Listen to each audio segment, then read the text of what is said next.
Hey everybody, hope you guys doing alright. So I think, earlier today I was doing a little meditation and tried to rest up, and my dad hollered down at me and he asked when we wanted to walk the dogs because it's my day to walk the dogs with him. And I answered back like a half an hour, and that's relatively typical because it varies day to day. Um, but his tone, the tone, the way he answered, the tone of his voice was there was just an aspect of negativity to it. I didn't know why at the time, and I was laying down, so I didn't go and like investigate or anything. I was like, whatever, he's in a negative mood. And so anyway, some time goes by, and we end up going on our walk and this and that. And the whole walk, there's just this vibe that I'm like, something's up, and I'm not feeling the best today. I'm really tired, and I just woken up, so it's like I'm not even trying to talk right now. I'm just trying to get through this walk without just try to get through this walk. Sometimes it's really sad, but walking the dogs with my father can be extremely challenging.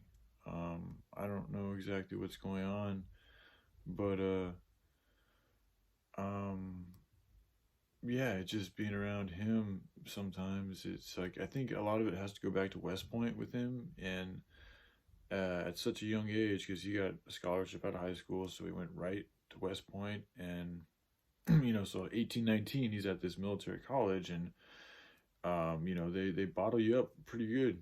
They turn you into killers pretty quick, and they demand discipline.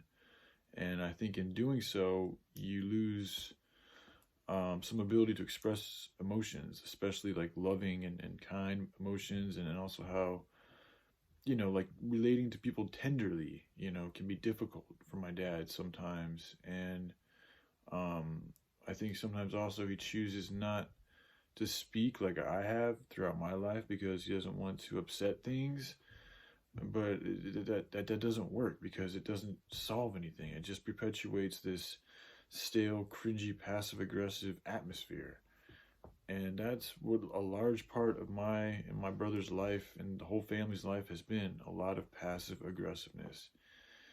And it all stems from a lack of being true and authentic in the moment. And it goes back to people pleasing.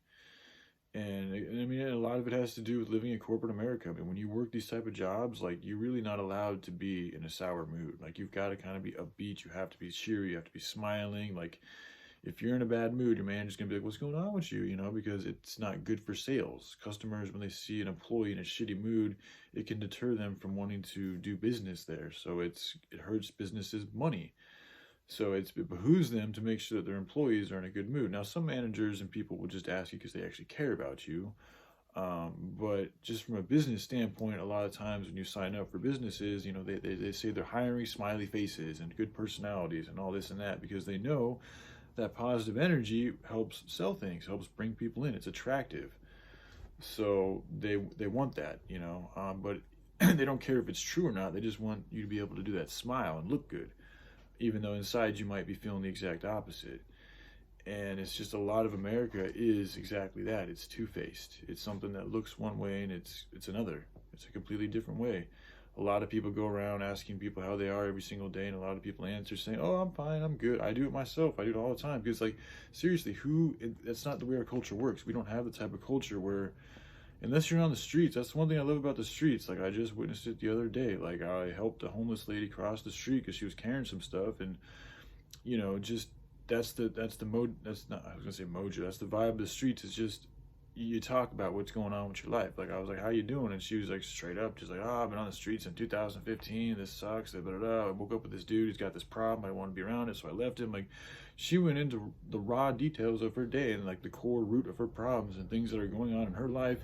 And I had just met her a few seconds ago, and I'm already feeling like I have more of a connection with her in this very short moment than I do with a lot of my family members all the time.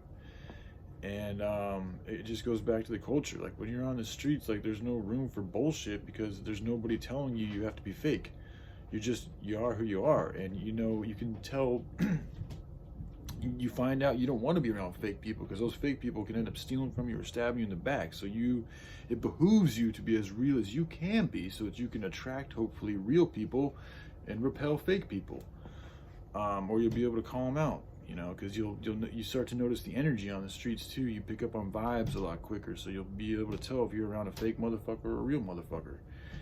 And so it's just like, living with my family, I love them and they've taken care of me and they've done a lot of good, but at the same time they've also, and I don't think they know any better, but they have, perpetuated a lot of like just passive aggressive two-facedness. And it's like right now I found out the reason. I had to go talk to my mom because I just didn't feel like talking to my dad, but he's upset because I wrote a guidelines for the family to try to help bring some peace and love into the household, after my mom freaked out the other night. And one of the stipulations was we got to be nice to each other. We can't, if you don't have anything nice to say, don't say it. Like, there is a way you can correct people and criticize them even while also being positive, while also being loving, while also doing it from a place of like understanding and like a true desire to uplift, rather than just to break down and degrade or criticize or make yourself look better, which is why a lot of people seem to do it. So anyway, I find out that I'm pretty sure he's upset that I've chosen.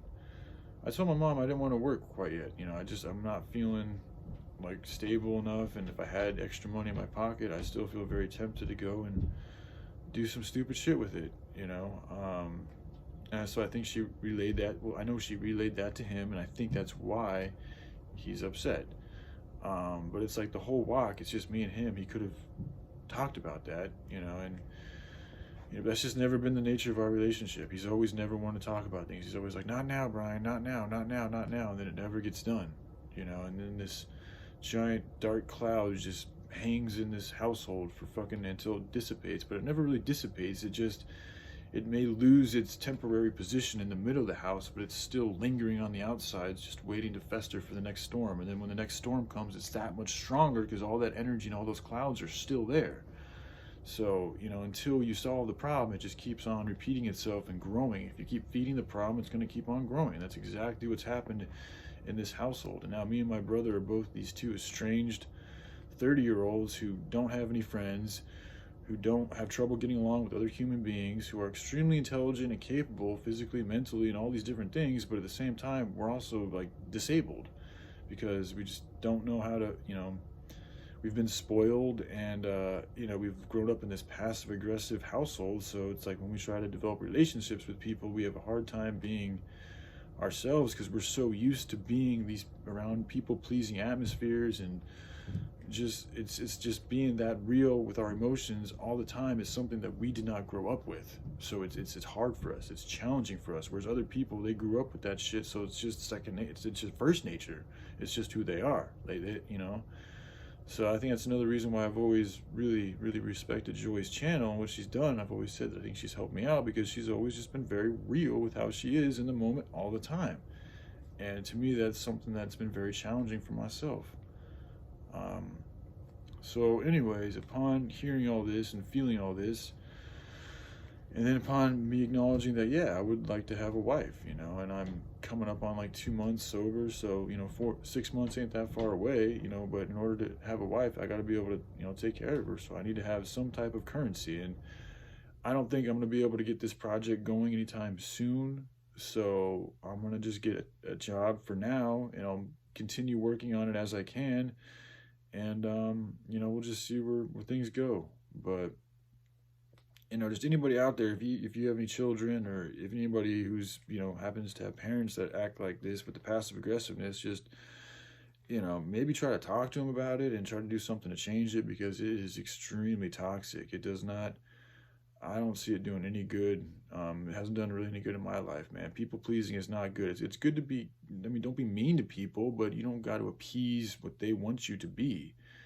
Just be who you are, want to be, and don't be mean to them. It's that simple. You can be, you can spread some extra goodness if you want to. It's not people pleasing. That's just you wanting to share more of your love. That's really all it is. Don't do it because you want to please them. Just do it because you want to share love.